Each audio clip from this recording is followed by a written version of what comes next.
National Fire Radio. What's up, everybody? Welcome to episode 69 of the Size Up by National Fire Radio, because what you do off the job matters. And I'm totally skipping the intro babbling that I normally do, even though I'm probably still going to babble for a little bit here, because I'm so excited about this episode, but I'm also so sad because this was supposed to happen live a week and a half ago with my guest who was in my house for 5 days, and it just didn't. But I think that goes to what we're probably going to talk about today. So, Gerard Mann, what's happening, buddy?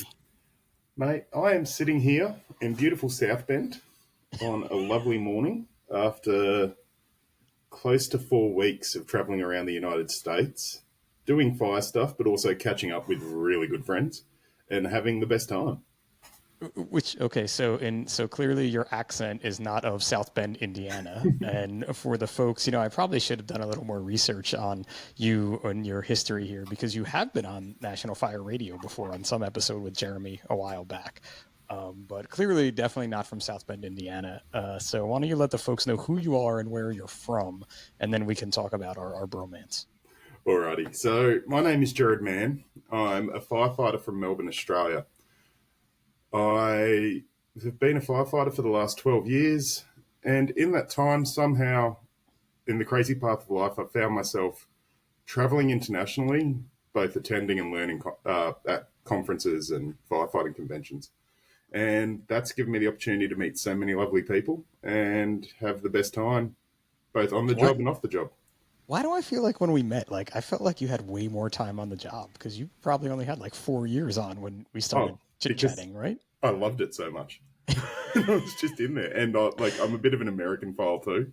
So I was like, oh, do you guys drive Pierces, Seagraves? What's going on? I would go for my part. I was just excited that someone from Australia knew who 555 Fitness was and was buying T-shirts that we had to send around the globe type thing.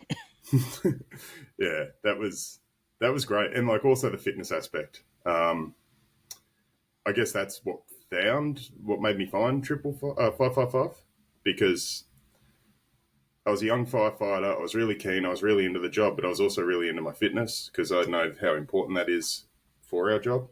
And when I came across 555, I was like, well, here's the perfect answer.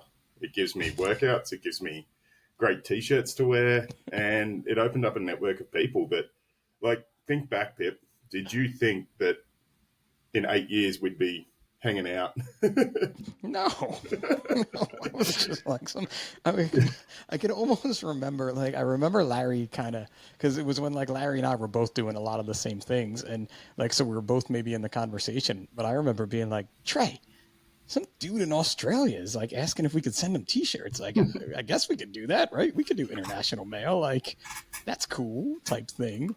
And then, we just kind of stayed friendly throughout, all the changes with 555 and anything that happened. And then my memory is not the best, but at one point you were like, mate, I'm coming. I'm going to FDIC. Are you going to be there? I think, right? Is that how it all kind of started? Yeah, so that's how it all started. So from 555, I reckon we developed a friendship and we became more involved in each other's lives, but just on social media. So, social media is a great way of sharing and keeping in contact with those that you can't see every day. And I got to know you and your family, and I got to see that. And I think that's how we stayed in contact more so. I'd see Tracy or the boys killing it, and I'd send you a message and we'd have a bit of a chat. And then, when I came to, me and two of my really good friends, Steve Kaiser and Danny Tenatali, made the decision to come to FDIC. And I was like, well, if I'm going to travel all this way to America, I'm going to see you and we're going to have a beer and we're going to hang out. And which led to 3 Australians in my house in New Jersey. We're also going to invite ourselves to your place. To the smallest town in America, where we actually, the weekend, so the first weekend you guys came, we had our annual spring stroll. And I'm like, oh, you guys are going to really see some small town New Jersey today. Yeah, some small town central New Jersey. And I remember you spinning out at us or wigging out because we were just like, oh my God, look at the water tower. Look at this, look at that. And it was just really exciting to see where you'd come from. Because I knew obviously your firefighting stuff, but I didn't know that back end stuff. Like, we didn't get to New Brunswick though the first year with the boys because you had a very limited time here that first year. yeah. And then year 2, when Laura's came, we actually went to my firehouse and got to spend some time there, which was cool to show you that because we've talked about it for so long. And look, I know the house is getting old that you work in, but what a piece of like Northeast American history! Like the grand staircase at the back of the engine bay, the poles, the U shape upstairs, like it was just perfect. And like as I said, I'm a big buff as well, so going to something that's just so Northeast, something that's so Screams New Jersey, let's say. quintessentially New Jersey was just awesome to see. I think that's something too that a lot of American firefighters maybe don't appreciate is that there are folks from around the world who like our culture. Like you called yourself a buff, or like the aspect of the American fire service that it's not that that aspect doesn't necessarily exist around the world. You guys have your own nuances and things, but your service is still fairly new, I guess, in comparison. I mean, your country is new, as we talked about on your recent trip here. So, yeah. So like, and everyone so I've been to England, I've been all around. Everyone's proud of what they do. Everyone just does it a little differently. Sure. And, I think growing up too, everyone looks at firefighters, and I don't know a little kid in Australia that wouldn't picture a leather helmet, like an American traditional leather helmet, and a semi-trailer tiller, tractor-drawn aerial. Really, you don't think that they think you're like Scanadia? What's Scanadia? What are they called? Scandinavians. Scandinavians. Appropriate. I think they're from that area, so Scandinavians appropriate. But yeah, but like you don't think that little kids in Australia think that apparatus? They think American apparatus. I think they think both because they see ours, but yours is in so much television and media that's what they identify with. And I mean, which little kid doesn't love a TDA? Oh yeah, I mean that's for sure. Like there's no, yeah, I mean everybody. It's still such it's such a random thing. Even when you see a lot of them, I think people are still kind of like taken aback. Like there's someone driving in the back of that. It's definitely a question that's up there. Like, do you drive in the back? And I'm like, we don't have one of those, but my dad did, so I got that much going for me. Yeah, no, like the TDAs. That's my favorite part of FDIC is walking the floor and just seeing all the TDAs and then trying to sit in the box up the back.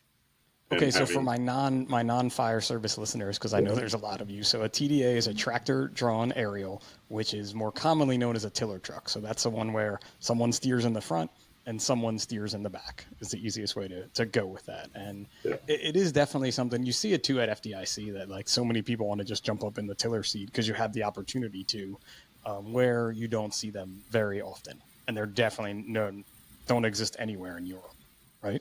Oh, yeah, like we don't have them. We have just, our ladders are a little different to yours, but they're just a long, what we'd call a heavy rigid vehicle, 4-axle. And, I mean, ours do a different role to you, but yeah, everyone's got ladder trucks, and I think everyone around the world loves ladder trucks. Oh, yeah, it's definitely the way to go. Like, there's just no doubt. Sorry again, engine guys and my old engine crew that I spent many years on. But yeah, the ladder is still the place to be. I'm an engine boy. Like if I have my choice, I'm on the knob. But the trucks are cool looking. Oh, they just look cool. Nothing else. It's just that they look cool from afar, which I don't really mind being told that you look cool. Like that's a big part of what it is I do. So yeah, so year 2 that you were here with me. So your fiance Laura was here with us, and that was a great time. We got to do some pretty cool stuff. We went down to Asbury again, and we did. What else did we do the second time? I'm trying to think. We did a lot of local stuff too, I think. Yeah, we went around to some breweries. We checked out Asbury Park. We went to the boys' School of Rock shows. Yeah. Yep. Rocked out to Finn and Dex. And we just spent quality time together. Like, that's the thing. When you don't have much time, you have to make the time count. Exactly. And I think that's why we didn't get to do this live, even though this would have been quality time together, like and doing something that we both wanted to do. And it's funny because my episode that comes out tomorrow with Mike Torres, we talked about meeting up at FDIC and me just being my own self, being like, and we didn't take a selfie, like to document that moment. But I feel like we didn't do that because we were both so in the moment with catching up with each other for that quick 5 minutes in the hall, excuse me, in the hallway. We didn't think about it. And so your trip this year was more of like, let's really be in the moment. And you even said you were kind of done with fire stuff by the time you got here. So we did no fire stuff whatsoever. Yeah. Yeah. And you bring up a really, like, I go on these trips and I get really reflective when I'm on my own. So, like last night, I spent in a hotel by myself after spending a really great afternoon with some friends here in South Bend. And I was reflecting because I didn't take any photos. And I keep forgetting to take photos. And I think I should take more photos. But at the same time, I'm like, well, I'm here in the moment. And that's why I'm not taking them, because I'm too concerned with what's going on right now. Yeah. And it's like this two-edged sword where you're like, yeah, I want to be there, but man, I need to start recording these memories so that when I get older and start forgetting them, I can look back and have a really good gander. But yeah, it's definitely an important thing that we get to do now, you know, and Jeremy on the main show talks a lot about tradition and bridging the gap and things. And it is definitely something that, I mean, I'm old enough to remember you only had 24 pictures in a camera that you could take on your roll of film. Maybe you had another roll of film you could throw in there. Whereas now we can just do it. And, you know, Tracy's really good at doing it with the boys and I when I don't even know she's doing it. I mean, I sent you a picture. She has a picture of the two of us walking when we were in Philly that I'm like, that's such a cool shot. I don't ever think to do that as much. But I felt like when you were here, I did, because I was just excited for you and wanted to document, you know, you in front of the Liberty Bell and you in front of the Washington Monument and Capitol Building and all those types of things. So we did get some pictures, but we were also in the moment, and it's sort of, you know, it's a fine line to walk, right? Yeah, 100%. Because I feel like sometimes social media can propagate this idea that you're not living in the moment because you're too busy trying to get the best shot or a great shot, or you're more focused on what you're perceived to be doing than what you are doing. I find it very authentic. Like that photo that I know the photo that you're talking about, and that photo that Tracy took was a really authentic photo that you can tell we're just having the best time walking through Philly, pointing at things, enjoying that great city, and really deep diving into the founding fathers. And that authenticity really translates well on social media. Like you can tell the difference between you and me taking a selfie now as opposed to you and me living in the moment going, hey, let's just get a quick photo so that we can look back and go, oh, there's a timestamp of the trip. And I think that's important because I think a lot of us struggle to live in the moment. Yeah. And we get so caught up in what we're doing next. We get so caught up in how people perceive us that we forget to have a good time along the way. And that weighs in heavy, man. That takes a toll. Yeah, it starts to eat you up, right? It literally does. And you don't even know it's kind of happening.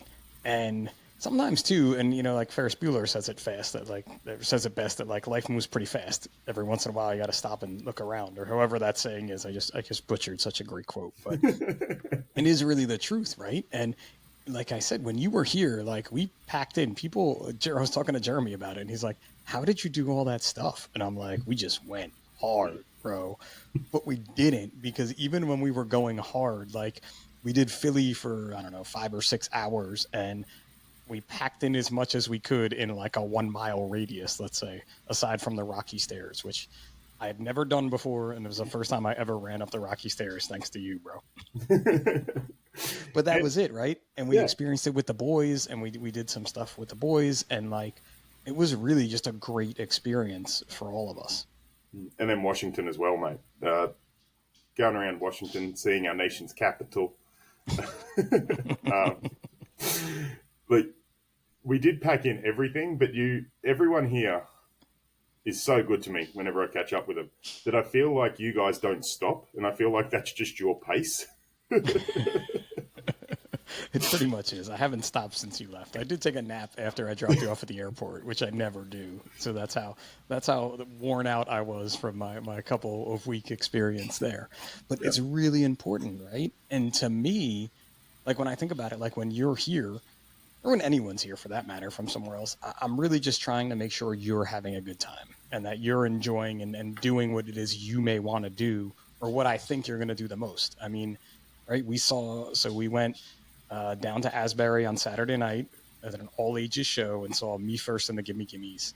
And when I told you that we could go and do that, I'm like, I think he's going to like this and I think he's going to know who they were. And you just like lost it, right? Oh, 100%. Like growing up in Australia, I was like listening to punk rock music, a little bit of ska, and a few other bits and pieces. But we're so far from the United States, those bands don't come out here often. So like you grow up listening just to their CDs back in that time, MP3s now, that when you actually get the chance to go see them, you're blown away. And like I'm sitting there with, I don't know how many people were at Asbury Lanes, like 1,000, maybe a little more, Sure, maybe a little something less. around there probably. Yeah. And then we just got to see him play a live show with the Ramone and all that kind of stuff. And what a live show it was. Like, if you want to see how to act on stage, go watch Me First and the Gimme Gimmes. You can take noise cancelling headphones for the music if you're not into that. But the stage performance was absolutely out of this world.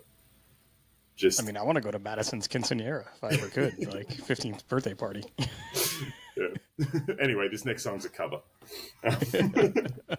But right, it was such a great night. And I think too, people lose sight of, little things like that. Like you could go to a small show with 1,000 people in it, and I would much rather be there than going to a mega stadium to see a mega band with tens of thousands of people.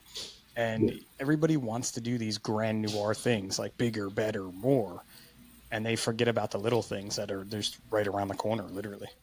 Oh, 100%. Last night I was at this communion party here in South Bend.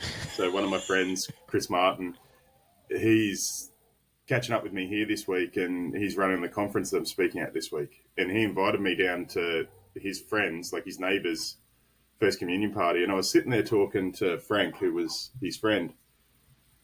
And we were having this discussion, like, that we seem as a society to be so caught up in wanting to be entertained and what's coming next, that we're not truly just enjoying sitting on the back porch having a beer and a conversation. Yeah, because you're always looking for that next big thing, right? Yeah, and what's going to entertain me next? Yeah, and you don't even appreciate that. Like, again, for you being here these 3 years and just the boys alone, Finn and Declan hanging out with you and growing kind of with you in this limited time, even watching their interactions with you and them really appreciating the fact that you're here and you're hanging out with us and we're doing something cool. Yeah, and it's been great to watch them grow. And, like, just to be... The fire stuff's really important to me and to you. Like, we both love being firefighters. But to be able to share things a bit deeper than, hey man, did you see the new Pierce? What hose load you're rolling? How many leather helmets do you own? And actually getting into the nuts and bolts of what makes you tick and what you do away from that place and how you manage it and how you manage your family and all that. Because it's not easy. And I feel like sometimes we just mask the conversation and mask the friendship by just filling it in with buff talk or with fire talk, that we don't actually get to have the authenticity that we're looking for in our relationships. And a big important part of our friendship is that it's way deeper than that. Like, you send me the boys at School of Rock just rocking out, and I get such a buzz from those videos. And I know that when you started doing it, because I asked for him and you were like, oh man, what's this dude? Like, he doesn't care. He's just being polite. But no, I'm genuinely interested in their development. And like Tracy just doing all her stuff. And all of my American friends, like, I drop everybody a line at least once or twice a year, just going, hey man, what's up? And too, these are all folks too that, again, you've met most of them you met first on the internet. I mean, I know some you met, first in person at FDIC or something, but it's these things that, like, you have to go beyond that. Just because I work for National Fire Radio and we put on a show here and things like that, all the people that are involved in it on the back scenes are friends. Some people more than others because they've known each other longer or whatever their connections are, but like I know, what Sebi's got going on in his life. He knows what I have going on in my life. But it's also one of those like not intrusive friends where like I don't have to talk to you every 30 seconds of the day, and you have to kind of keep that balance. And I think you and I spoke about that when you were here. Like we may go a month without not directly talking. There may be some social media commenting back and forth on workout videos or a heart, like just a love heart for your story. Just to we're let you like know working to go. We may as well just go to a Taylor Swift concert together next time you're here because we're to that level. I feel like I think where it is, but it's those things. And even where like, you reach out to Tracy sometimes if you see something she's doing. I reach out to Lors. We have a group chat that we share scary things that happen in Australia in all the time. So everyone listening to this right now, just pause it and Google coconut crabs. What the hell was that? Just Google coconut crabs.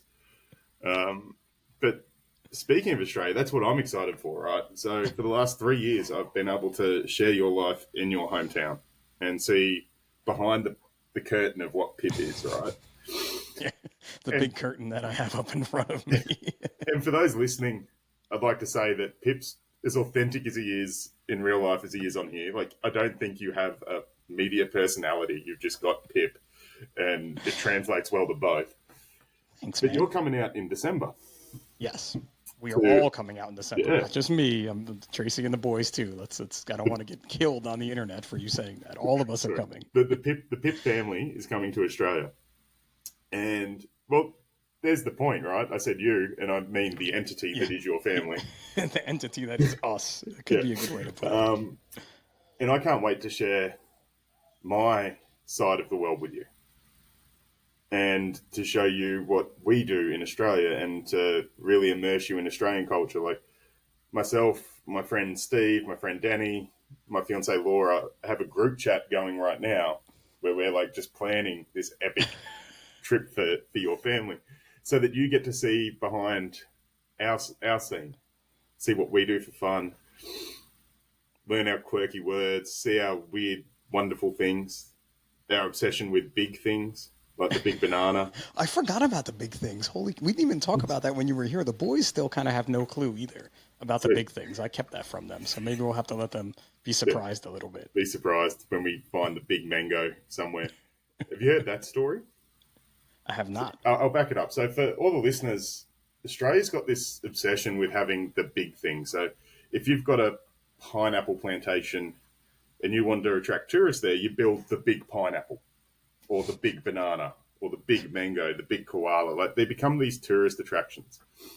And the big mango was up in Queensland. And overnight, one night, it went missing. Someone stole the big mango, made national news. Oh my God. And I live down in Melbourne, so like 2,000 miles away from the big mango, I think. My conversion's probably not great. But it turned up there. The big mango turned up in the middle of Melbourne. So someone had stolen it. And moved it 2,000 plus miles. Now, to understand how big the big mango is, think of a mango the size of a 2-story house. So someone deconstructed it's like 20 feet tall. Someone deconstructed it, put it on a flatbed, drove it across the country, and set it up somewhere else. All without anyone seeing this. All without anyone seeing it. That's pretty good. You talk about the construction workers with the high-vis and how high-vis gets you anywhere? You talk about that, that's taking it to the next level. Just be confident and have a high-vis vest and you can get away with a hell of a lot of stuff. So isn't it great that I'm traveling all the way around the world to see really big things? And I'm excited about that. Like beyond excited about getting to see really big things in Australia. And Chrissy New Year's. And crushing crownies on New Year's and Christmas. Or Christmas, we crush crownies. I'm not sure what New Year's is fireworks. Remember, it's the one big thing, right? So it's Chrissy New Year's, and it's Chrissy New Year's, and it just rolls into one. Like most Australians take that entire period off work, so they don't work between the two, and it kind of just rolls into this blur of celebration, family, and having a good time. I'm not mad at that. It kind of that happens. I mean, a lot of people take off of work here too, but they kind of skip the celebration in the middle because I guess we go so hard on Christmas that you need a couple days to kind of roll into New Year. Maybe would be the way to go. But so we are too for everybody listening. So my family is going. We're going to be there for the Christmas holiday, for New Year's, and it's just an easier way because the boys already have off of school that they're only going to miss like a half a day on the front end and like 2 or 3 days on the back end of school to go do this epic, I mean, 23-hour flight pretty much is what you deal with when you come here, right? Yeah. But again, like we talked about this as well, how important is it that you do these things? Yeah. How important is it that you have these memories and share this time and experience? Like a lot of people back home, and I think a lot of people here think that I get a lot of funding to do this stuff. And I get a little bit of help, but not a lot, and I'm constantly running at a loss, but I don't care. That's not what it's about for me. For me, it's Which about is amazing. For me, it's about coming here, learning what I can, sharing what I know, developing friendships, and just having good times with authentic people. And it's a real cup filler. Quite often, back home, I've got this. Did we talk about the circle of interest and circle of influence? I don't think so. We may have, though. We talk about a lot of things, so We you do. have to. But there's not, thousands of people listening, so you should splay that out there, even if we have or have not talked about it. So it's this concept around your circle of interest and your circle of influence. And when you unalign those two circles, you become quite frustrated. And I think a lot of us fall into this trap. We have a larger circle of interest than we do influence. And what I mean by circle of influence is things that we can directly change right now in our organizations because of our position, our rank, and our network. Now, if our circle of interest is greater than our circle of influence, so we're worrying about things that we can't change, we start to get really frustrated with the job. And that frustration then seeps over and spills over into every aspect of our lives, that we become quite negative people. So when I come here, my circle of interest aligns to my circle of influence quite a lot because I'm just able to be me, and I'm not really too concerned with how you do things. I'm concerned with why you do things, and I want to understand that. But then I also get this trip hangover when I go back home, and I find all this amazing information I want to share, but I've got no influence to be able to share it. So trying to align those two things is really important. But here I feel that I can get that alignment, and that really recharges my batteries. Where back home, sometimes I worry about things that I've got no business worrying about, and it makes me negative. And that also goes beyond the job too. It goes in our relationships, it goes in our families, it goes in our homes, how we care for our pets, you name it. I can think of all these things that it goes into. And it's one of those things that you really have to keep it all into perspective. What it is you can change, what it is you can't, and how fast you want that change to happen, right? Because it's one of those things like what they say about like steering a ship, like how long it takes to change course when you're steering a humongous ship. And that's what we're doing, right? We all want that change to happen overnight. You could see something at FDIC and go back to Australia. I could come back to New Brunswick and be like, I saw the best thing ever. And it could be the best thing ever. But to make that best thing ever happen in your own department, it's not going to happen overnight. And I feel with age and maturity too, because now that I'm getting to be one of the more older guys at work, and I see the younger guys who want it to just happen, like it snaps their fingers, and I'm like, let me try to be better than maybe those were before me, and let me explain something to you that, yes, we want to purchase this, but in order to purchase this, I'm going to give you the 17-step process that I think is what it is today to purchase this in our department. It may change tomorrow to 19 steps or 14 steps, depending on who you ask. That's just the way life goes. So we have to work towards that. And I think that's how you try to keep those things aligned. How important is that, though? Like what you just said there really resonated. When I was coming up, I've always been frustrated with what I can and can't achieve in life, in fitness, in whatever, fire department. Taking someone on that journey and taking the time to explain to them how things work, I think is the role of the senior people in the organization. So instead of, and I think a lot of senior people, because so many young kids go and see things like they might be on the internet and they might find a new way of moving hose, or they might go to a conference and see something cool or learn something cool, and they want to bring that back and bring that into the department. And they just get told no by the senior people without that proper explanation of It's not a no. It's a no right now. It's not a no forever. Here's how we're going to do it. And here's the process. And this is going to take some time. And the bigger your department is, the longer time it's going to take. But It's such a model of parenting. It's not even funny. what? Is that how you It's like parent? it's sort of how you parent. Yeah, it's a very good way to try to parent, right? Where like we can't do like Australia, right? Like we're going to Australia this year. Hey boys, we're really not going anywhere else on vacation this year. As much as you want to go to Disney or to wherever, we just can't do that. And it's explaining to them why and be like, do you want to go to Australia or do you want to go spend a week at the Jersey Shore? Because, we could do a lot of little things or we could do this one big thing. And, we're like, why dad has to take overtime whenever it gets offered to him this year. Reminder, we're going to Australia. Like, we need to have some extra cash for this. And I feel like with at least my boys, and even the same as at work, like when you explain things like that in a very relative way, people get it. And that's how that change is going to occur. And that's how that understanding is going to occur.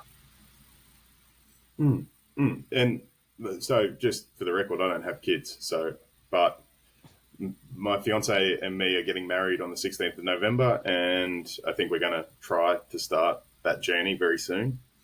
So now that it's becoming into my circle of interest, I'm starting to want to pick up Starting to things. pay attention. Yeah, Don't pay starting to attention to me. My kids are way older now, so I can't tell you what to do with babies anymore. Yeah.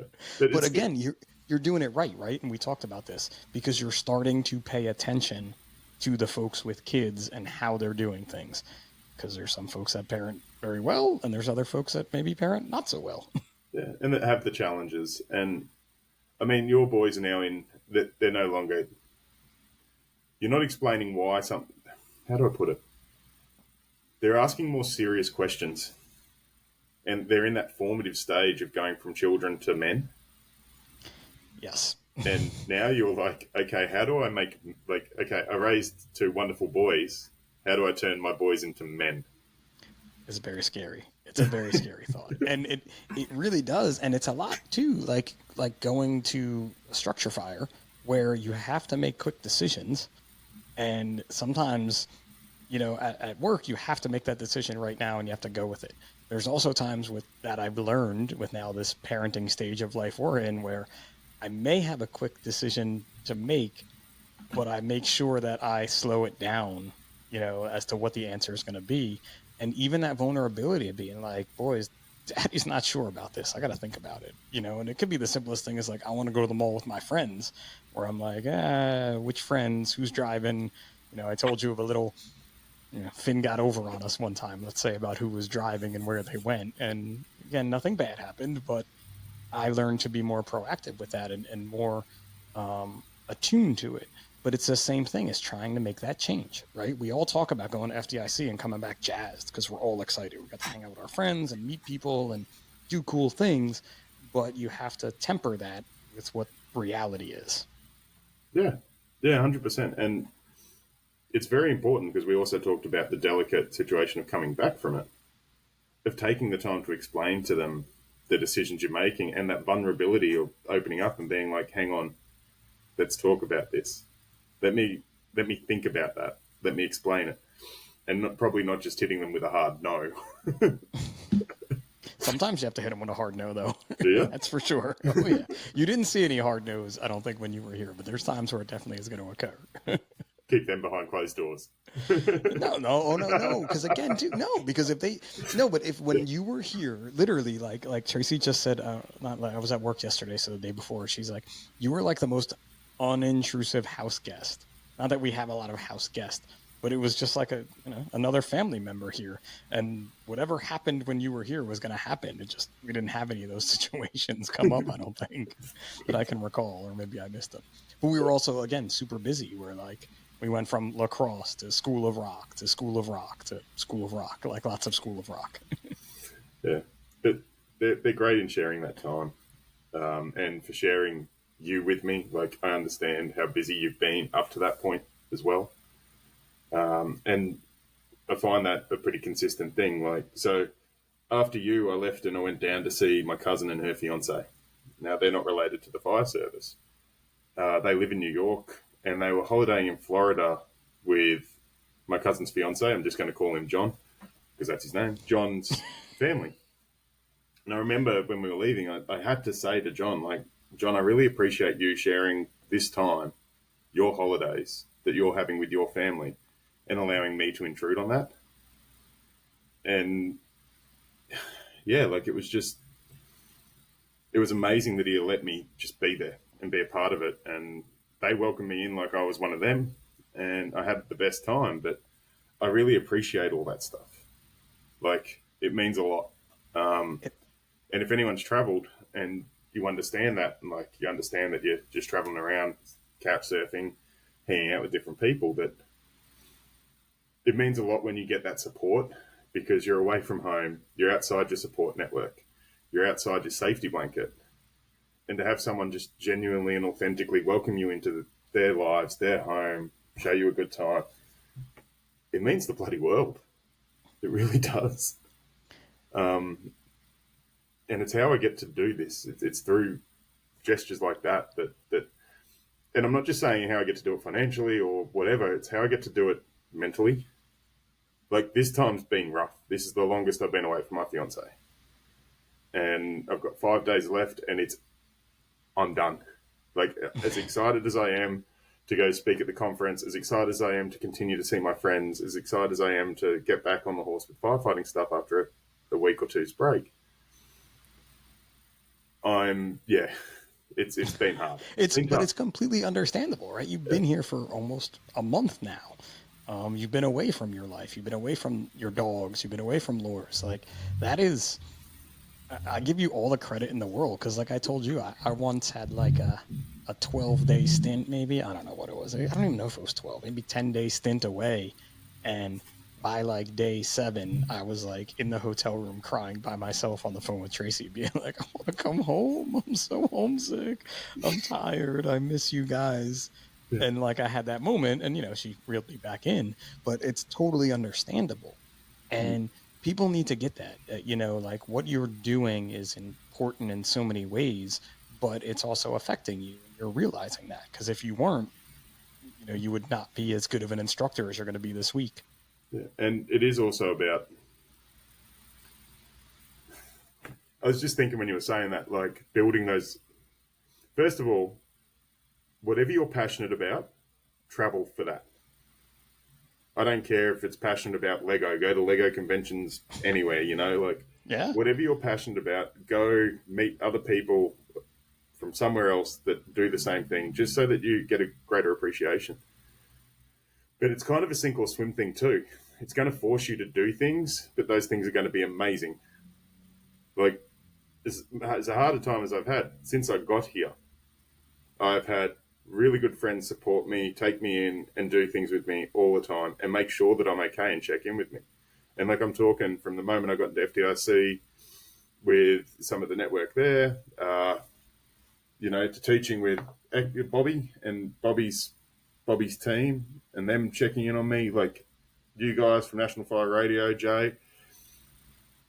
Every single interaction I've had, and if you're listening to this, and we have, because I know like a lot of my friends listen to this, and we have the interaction, it means the world, and it keeps me going, and it helps me to do all these things I love. But yeah, definitely, whatever you're passionate about, go out there and travel.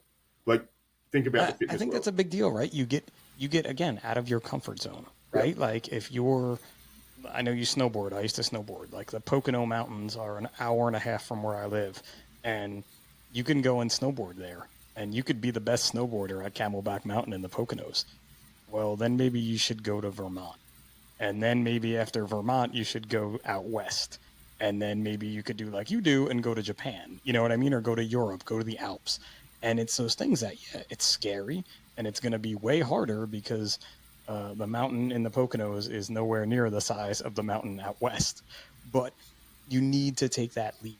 You need it's that continued growth, right? And then you have, like you said, all the folks you met along the way that are checking in on you and that you've been able to make friends with. It's that challenge. And I see it happening with Tracy now as she's starting to travel more for what she's doing in palliative care. And as her network expands, she's only getting better at her patient advocacy. It's an easy way to put it. Not that she was ever bad before, but she's so much more better. It just takes you to that next step, that next level. There's I forget the name of it. It's a documentary about the history of snowboarding on YouTube, Okay. and at the end of it, there's one of the pro snowboarders, and I'm going to butcher his quote now, which is like, "I know when the weather gets cold and the snow starts to fall, I know where to go to find my friends Yeah. around the world." Yep. And that hits home with anything you're passionate about. Like, so I know April's coming. I get excited because I'm going to go see my network of friends that I've built a relationship with, I've built trust with, and I can be very vulnerable with. And I can sit there and have a conversation about whatever's going on in my life. And I know that they're going to be there and listen. And sometimes that conversation with that friend that lives halfway across the world is the most valuable thing in the world, because you're getting a completely distant outsider perspective. Like, we talk about size up and command. Where do we want to sit? You know, we don't want to be here. We want to sit right back so that we can take in the whole perspective. Often when you're going through something, you're right here and you can't see all the sides of it. So being able to come to you and talk about something I've got going on at work, or how hard I'm finding the promotional exams or something like that, and get your completely outside opinion of what to do, is really helpful and really brings in that aspect that you're missing, or that light, how do I put it? That calming influence that will go, yep, look, cool, this is going to be okay. I can give you this, and this bit of information that might help you because I've been there myself. It's so much easier when you have like it's not that I don't have stake in your game, but like when you come to me with a question that I know absolutely nothing about the way you do things in Australia, but I can understand your question and I can give you some perspective that's totally different than you would get from someone local. It's the same type of thing as being on a mountain on a snowboard and somebody you don't know being like, bro, that was a gnarly curve the way you just did that. But if you leaned a little more this way, you would have been able to do this type of a thing. And you're like, oh, cool, man, thanks. Like, you don't even know. So because again, in my snowboard days, I had pro snowboarders tell me things. I had no idea they were a pro snowboarder. Somebody came over after and was like, bro, you know who that just was? And I'm like, nah, who? And it's even the same as in FDIC. Sometimes people will come up and talk to me. I don't really necessarily know. And then they'll leave and someone will come over and be like, bro, you know who that was? And I'm like, no, who was it, type thing. Like, right? But it's those things that you can take that perspective and be like, that was totally cool. My favorite's when you have that like acquaintance with someone that you know as Jim, and then you're out and someone comes up and goes, do you know who that is? And you're like, yeah, it's Jim. I mean, we do racquetball, or we do pickleball together. And they're like, no, dude, Jim's like this. And you're like, but he's just Jim. He's just Jim from the gym. I see him and he lifts and I say, what's up? And he says, what's up? And hey, there you go. You know what I mean? Like, oh no, that dude's a CEO of Boeing. And you're like, oh, that's cool. Oh, wow. Like, Jim's done well for himself. Good on Jim. Yeah. Clearly he does cool things if that's what he's doing. But it's those things that like, and people even say that it's really weird that people will say that about me, where they're like, you know him? Like, to someone I know. And I'm like one of the coolest ones ever was we had sent when the hurricanes happened in Puerto Rico, some firefighters went down there to do some relief work, and they were in a firehouse, and they were like, they had a bunch of gym equipment in the firehouse. And I guess the guys started messing around and working out, and they asked if they work out at work. And they're like, yeah, do you guys? And they're like, yeah, we do these workouts from this 555 thing. And one of my guys that worked with me on my shift was like, oh, you mean this guy? And showed a picture of the two of us together. And they were like, the guys that I worked with were like, bro, these dudes knew you. They like knew all your workouts. They were like, they got excited because they started pulling up pictures of me on like the page. And my guys were like, this is out of control. But it's those random things that it just kind of happens, right? And it's exciting to know that you're just another cog in the wheel of life, in my opinion. Oh, 100%, mate. Like, yeah, it's really interesting when that stuff happens to you. Like, I've had it happen to me now, where people are like, oh, and we'll use Code 1 as an example. Like, oh, you know that guy? I'm like, yeah, I stay at his house. I sleep in his basement. I'd be a basement Stayed in dweller. his basement. I love his basement. It's the coolest thing ever. Yeah. Yeah. So for everyone listening, in Australia, basements aren't a thing. So whenever I go to someone's house and they offer me a bed, like in a bedroom or the basement, I always take the basement because I feel like I've missed a big part of growing up, just not being able to be a basement dweller for a few years. So You definitely, it's a formative part of your teenage years in America. My room was in the basement in high school, and I guess now I'm like the statute of limitation is long gone from getting in trouble from my parents. But let's just say the basement was a fun place to be, and I will be installing cameras in my basement next year, so Finn can't have as much fun as I had in the basement. Let's say. Anya, that's good. Yeah, One of those technology things that's just not going to happen. no, But so now this is your first time. So you've spoken at FDIC, yeah, you've spoken internationally, but now you're in South Bend, Indiana, and you're speaking at like a micro conference is a good way to call that. So this is going to be a totally different experience, I feel like, for you. Oh, and man, am I worried about it. Um, First of all, like the two guys that run it, I can't thank them enough for their confidence in me. They're like, "You're going to be fine. Everyone's just going to be loving your accent and interested in your Pretty much story." in. You're pretty much in. You're 6'4". You have a mustache and an accent. Everybody's in. Tattoos, yeah, but Tattoos. Yeah. Sorry. it's it's it's one of those things where like if you're going to come listen to me talk, I want to give you something. I want to make it worth your while. I don't want to bore you. And when I've talked internationally, it's usually about international problems and about consistencies in our firefighting world. So, like, I speak a lot on high-rise firefighting because a high-rise building is a high-rise building, whether it's here, there, or anywhere. This conference, being a micro conference, is catering to a different type of firefighter. You know, these firefighters might be from smaller towns, they might be from smaller cities where the high-rise problem doesn't exist. So me talking about what I know in high-rise probably isn't going to be worth their while. So I've really had to rethink about what I'm going to speak on. And again, I've picked another universal problem, which is fire dynamics and how fires burn. But it's been a really big challenge to be able to go, okay, so what's universal, what's going to translate, and what is something that I can give people that they're going to take away. And it was really good of Bobby and his team at Eckhart Fire Tactics to let me come and teach at FDIC this year in the HOTS class, because that gave me the confidence to develop the program that I'm going to deliver at this micro conference. And like it boosted what I was going to deliver. Like it made me confident that people are going to get something out of seeing me speak at this micro conference. I think these are really cool events because they're very intimate, they're very small, and I prefer smaller groups where we can have a genuine conversation. I'm not one of those instructors that really likes to stand up the front and preach. I'd rather have a dynamic discussion with the students. There's this Socrates quote where he says, "I can't tell you what to think, I can merely show you how." And it's about being able to develop a thinking process in someone, and you really only get that through organic and authentic discussion one-on-one or in small groups. So I'm extremely keen, excited for this, and I thank everyone who's reached out to me to wish me luck, and also the people that are coming, because it means the world to me. Well, first off, you're going to be fine, so don't worry about that. I know you have this, so I'll do that. I'll put my dad hat on for a second there, because I've watched you practice and do and change things, and we've talked about it. You're going to be fine.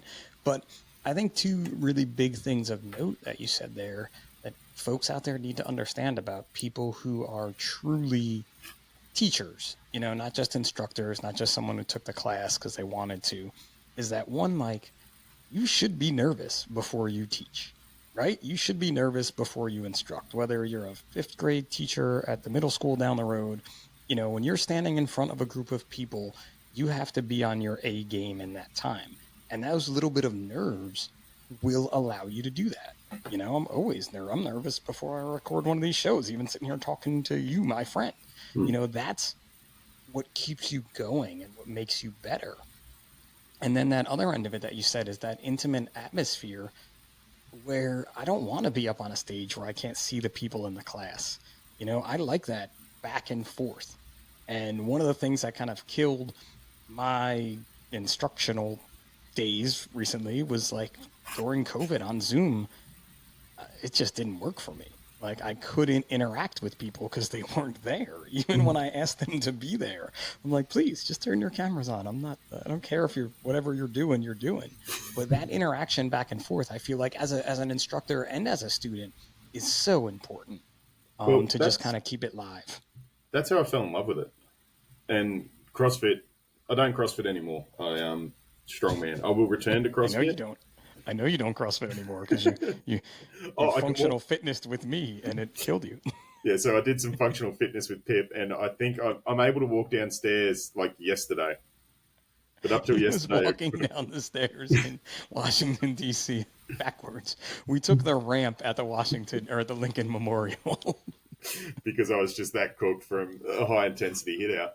But I've got a lot to thank CrossFit for. One, it was like the gateway drug to the sport I do now, which is strongman.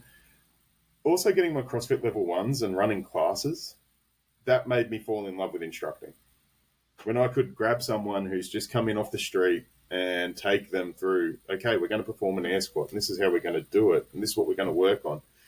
And staying with that person and having them go in 3 months from not being able to squat to, okay, we're now doing clean and jerks. We're now looking at the snatch movement. It's just really, that's the buzz you get from it, and that's the return through that intimate connection, that teacher-student role. It means a hell of a lot. I was at FDIC, and I went and caught up with a few mates at Nicky Blaine's, and this young kid comes up to me as I was leaving, and he goes, "Excuse me, sir, I don't think you remember me. I was in your class today." And that was some of the best instruction I've had from your class and from the team that day. And I'll remember that day forever. And I was like, I immediately messaged Bobby and said, this kid's just come up and he meant it. Like the fact that he thought enough of us to like come and pull me aside to tell me that was like a huge heartwarming moment for me, that this kid got something out of it and that he saw value in what we did. And it's changed how he fights fire. Those are some of the best experiences you can have, right? And I love that you brought up the CrossFit Level 1 instructor program, because I took that and I worked as a CrossFit coach for several years. And I felt like that was one of the best run, like train the trainer type programs I've ever taken. And when you heard people at the time I was doing it, was like a big bashing of CrossFit. Like, oh, you go to a 2-day class and you can teach CrossFit. And I'm like, well, they don't really tell you can teach CrossFit, but they give you so many great instructional techniques, and they don't just tell you them. They actually use them on you while you're in that program. And so many people, I feel like, can take so much from taking that. I'm fairly certain it's the same as it is now. This was 10 years ago or so I did it, maybe more at this point. But there were so many little things that I took from that and took into my emergency service instructor role that it was unreal. And I was just like, I was flabbergasted at the same time that people were like, oh, you're never a real, I couldn't do PT things, personal trainer things, because I didn't have that cert. So then I went to look to get that cert, and all I had to do was read a book, memorize a bunch of definitions, and take a test, as opposed to go to a class where I was very hands-on, being instructed and then having to instruct some of the things.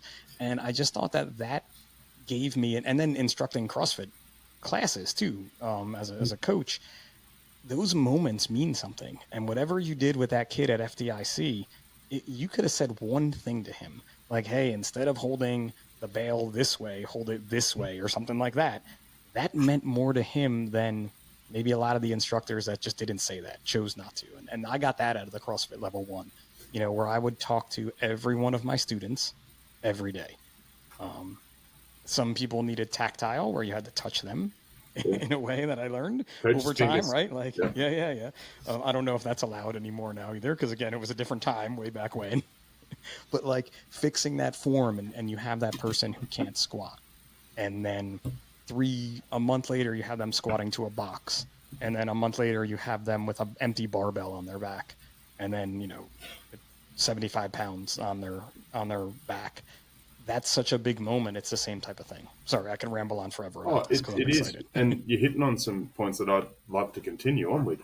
Sure, sure. Being an instructor is about developing a relationship with a student, and it comes in a bond of trust. Even if it's a 90-minute lecture, you Yeah, should have a relationship with at least half your class by the time you leave. I agree. exactly. And you want to be invested in them, and you want them to feel investment. And the best way I describe it to people when we're talking about becoming instructors is, how do you like to be instructed? Do you want someone up the front telling you how good they are? Or do you want someone who's genuinely invested in helping you become better? And they're not there going, oh, I fought all these fires and I did this and we had this one job that we did this. They're in there going, okay, like, we understand this. So what are your thoughts around if this were to happen now? How would we progress? Is there anything you like, and constantly checking in with their level of understanding?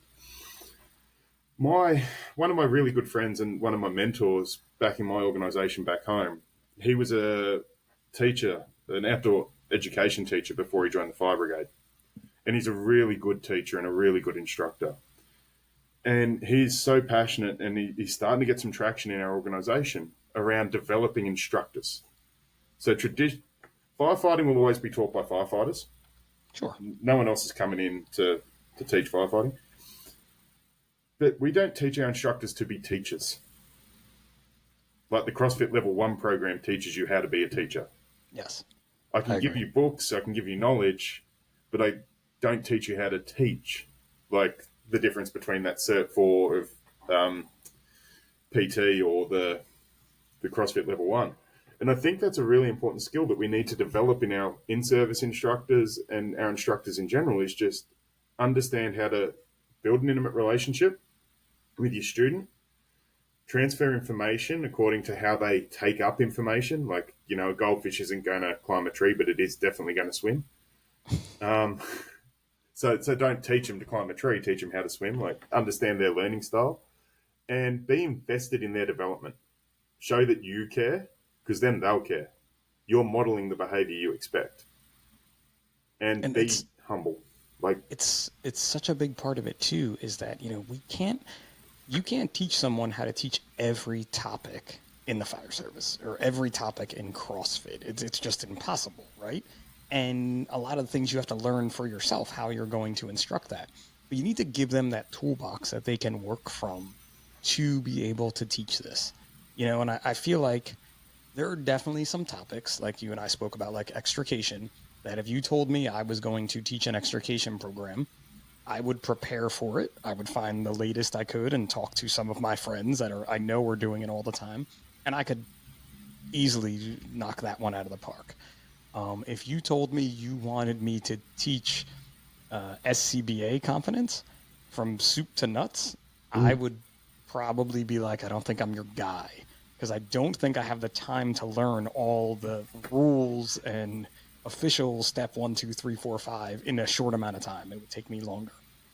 But I know that, again, from how I feel like I have to instruct and getting that intimate relationship. The students would hate me if I was teaching SCBA. Would they? I reckon Probably. this is the other thing. We have to stop as instructors thinking it's our job to know everything. Sure. Like, we have to be humble and go, cool, all right, we've got the SCBA confidence and, this isn't one of my strong suits, but what I'm going to do is take us through the material together. And I'm going to help you understand that material as well as you can. Instructors have and maybe I'll learn something along the way, right? Because Exactly. there's that. Like I told you, I guess just SCBA confidence, we had to do a new drill. And I was like to the rookie, I'm like, yo, did you do this in the academy? And he's like, yeah. I'm like, cool, you go first. And he's like, I do? And I'm like, yeah, I want to watch you do it because I've never done this before, bro. When I went to the academy, our SCBA confidence was like, here's your SCBA, put it on. Go fight fire. Go through this maze. We weren't taking it off and doing low profile maneuvers and only holding it on our left side and all these things. And I watched them do it and I'm like, all right, now you guys tell me what I do wrong because I need your help. And that's such a big part of being an instructor too, is that back and forth. You're developing growth. That's all you're doing. And while you might not have the knowledge of the drill, like you said, you have knowledge of how to grow people and how to help them. So, you just said, okay, I want you to demonstrate. I've worn a BA for 20 years, so I've got a couple of little tips and tricks. But you demonstrate what you're doing, and then I want you to tell me what I'm doing. Because that's also going to help you develop and grow, because you're going to critically think about what's happening to me, which is going to cause a chain of thought in your head that's going to unlock some key elements for you.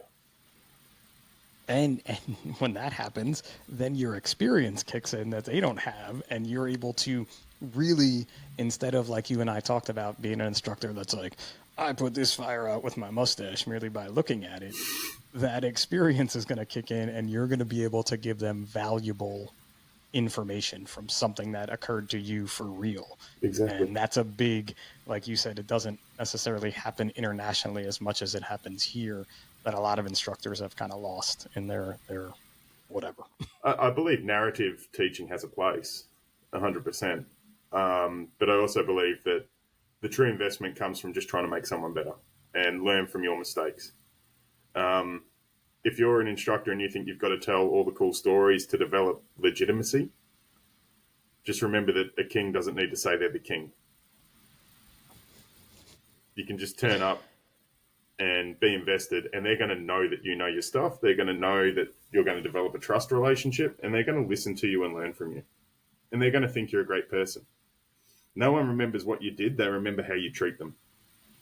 Bro, this is full of so many sound bites. I don't know why we're not hiring you to come on this podcast and just drop sound bite knowledge all the time. But yeah, like that's it. Like, no one remembers what you did. They remember how you were. Yeah. Like, think about, and this is for everybody that's listening right now, think about your best instructors.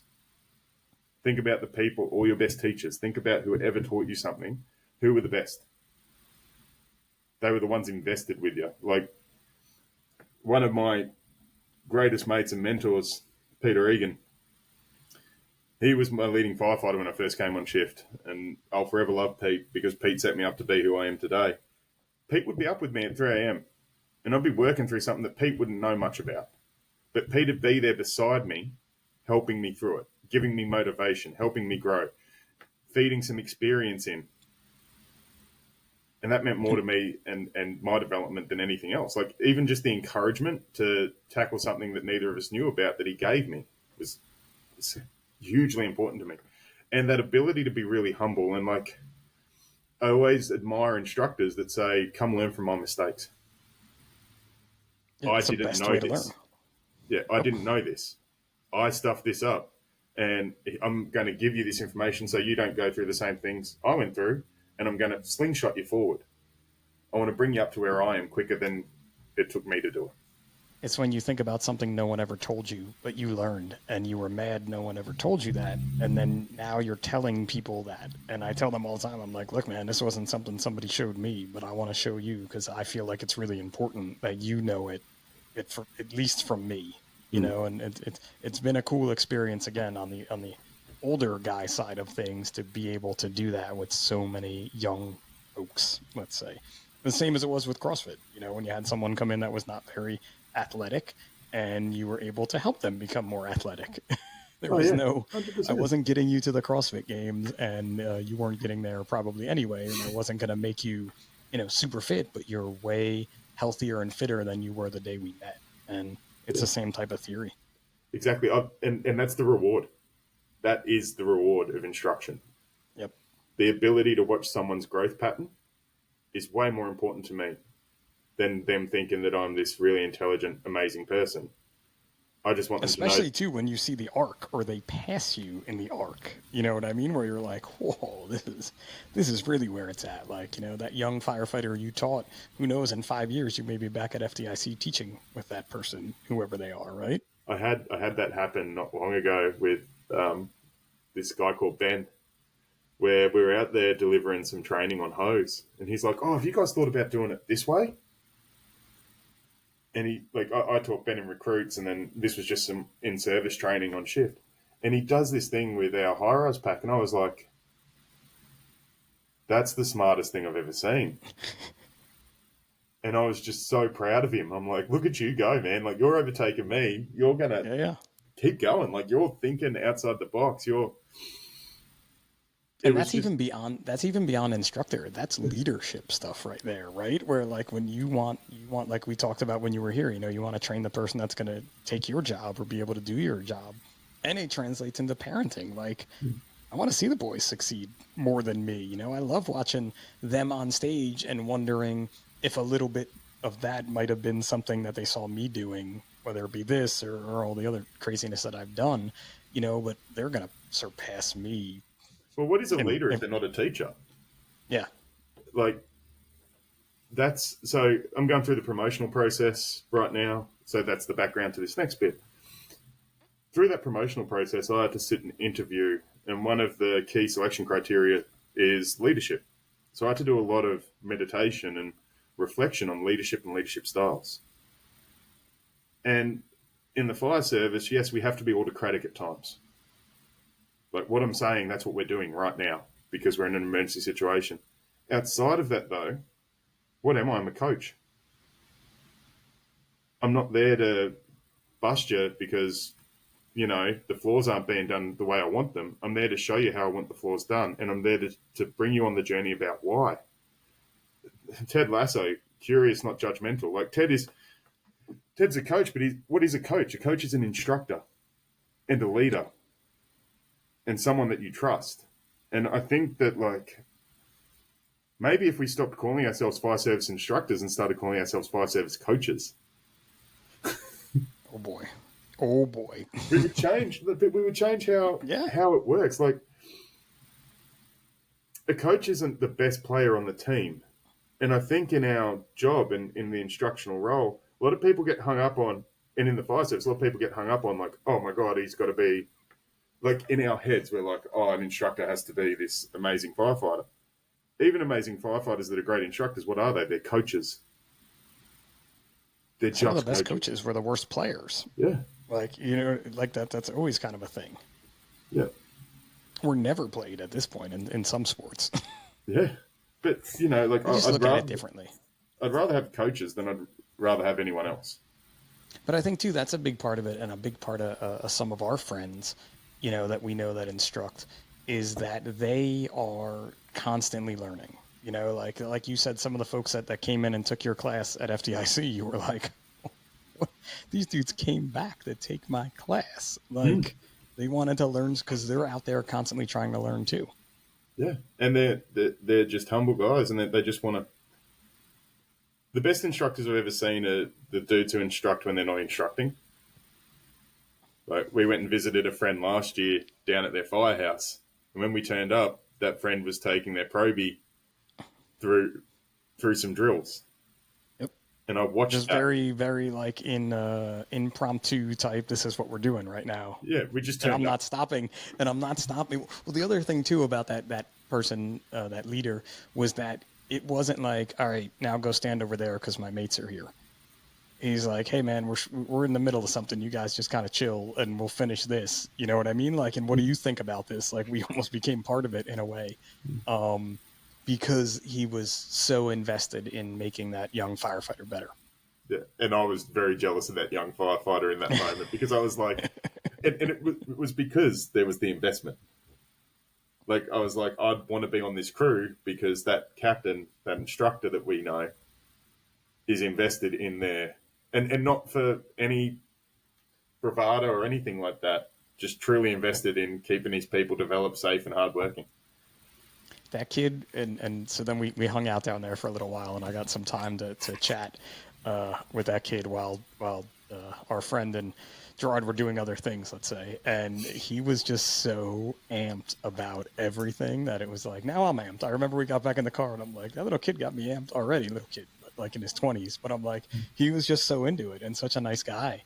And I'm like, we had a great conversation about his life. Like I was asking him all kinds of questions because at that point I was getting bored because I wasn't getting to do what you were doing. But moving on, it was just one of those things that like you just stay amped up, right? And it's easy to get down. It's easy to feel sorry for yourself or feel bad about something, but you have to keep finding that inspiration. And I've kept you way over the 1 hour I said I was. That's so all good. Cut out some of my ums and we'll be fine. It'll definitely, well, luckily yes, we can cut out the ums. The ums get cut out these days, which is pretty cool. Yeah, But like, that was we're definitely doing this again. And I know we say that, and I'm not bringing the stuff to Australia, but like, these conversations matter. Why don't we right? have one after you come to Australia? Oh, we'll definitely do a follow up from that. Yeah. Just to see what you thought. We'll get you a cool cat. We'll get you a Holly apple. It'll be great. I think what was funny too is like we really on this episode again, because probably I don't want to insult anybody, but like you're one of my best friends that I've had on the episode on this show thus far. You know, like when it comes to guests and things. And it's crazy because when we were together so long, I was like, we should just be wearing microphones because these conversations we're having are a podcast. Yeah. You know, they were dropping gems of stuff, just talking and chatting with each other. I think it'll come. Why don't we just have a GoPro and we'll just walk around with a little GoPro? Listen, if we would have had a GoPro in DC, it would have been an adventure and a half. Even me first at a Gimme Gibbies would have been another good one. Because even, again, we could talk about all these things. That night out with the boys at dinner, like, just all those things. But we'll get into them on another one. Yeah. But while I have you now, let's hit the size up 10. All right. And then we wrap it up. So let's go, man. We're just knocking it out. Beach or mountains? Which one? Mountains. See, I thought you'd be a Bondi Beach guy. No, so mountains are very special to me. I grew up as a flatlander in Australia, and I started snowboarding when I was 24, 25, and there's just something beautiful about being up above the world. And there's something humbling about the side. Like, it really makes you realize how small you are. Yes, I do agree. Whenever I'm on a big mountain, I'm like, holy cow.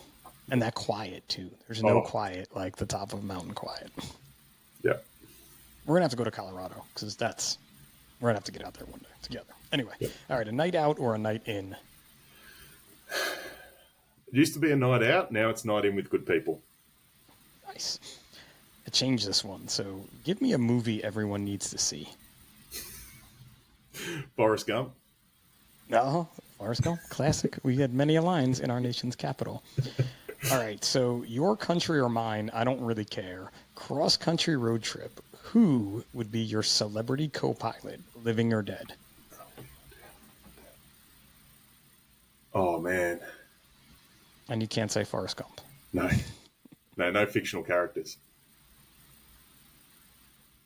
I'd love to hang out with Winston Churchill. There you go. There you go. You are a big fan. We've spoken of much of him in your trip here. So, do you make your bed every day? I throw my doona over my bed so it looks made. Okay, so the comfort for an American, we'll go with the comforter then on that. I'll make sure the comforter looks good. There you go. Yep. Give me a book everyone has to read. A book everyone has to read. Turn the Ship Around.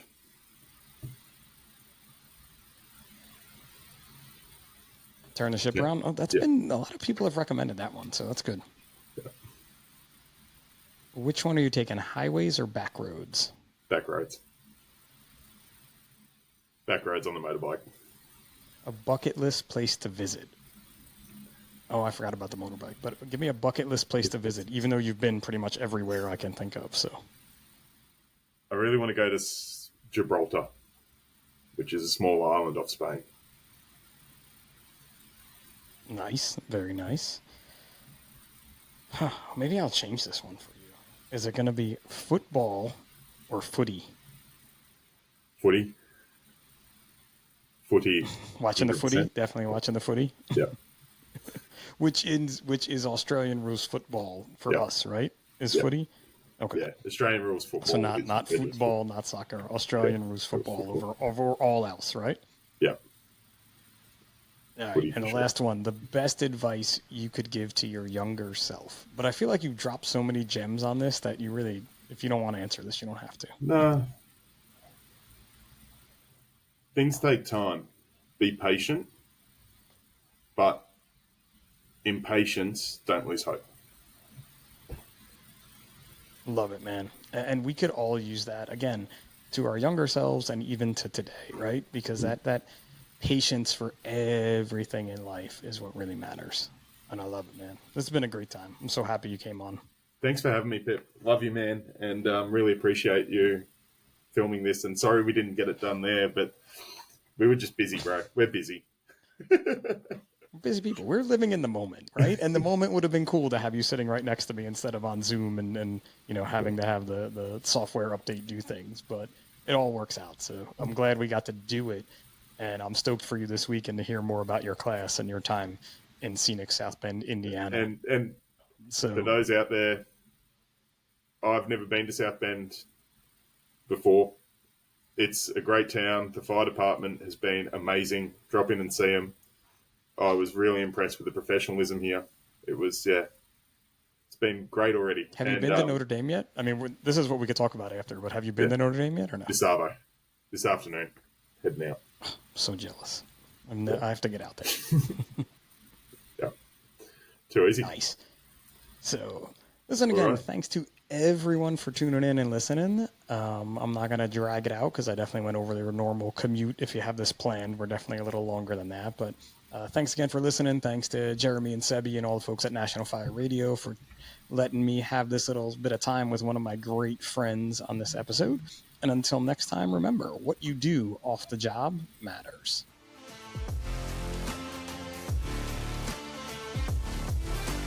National Fire Radio.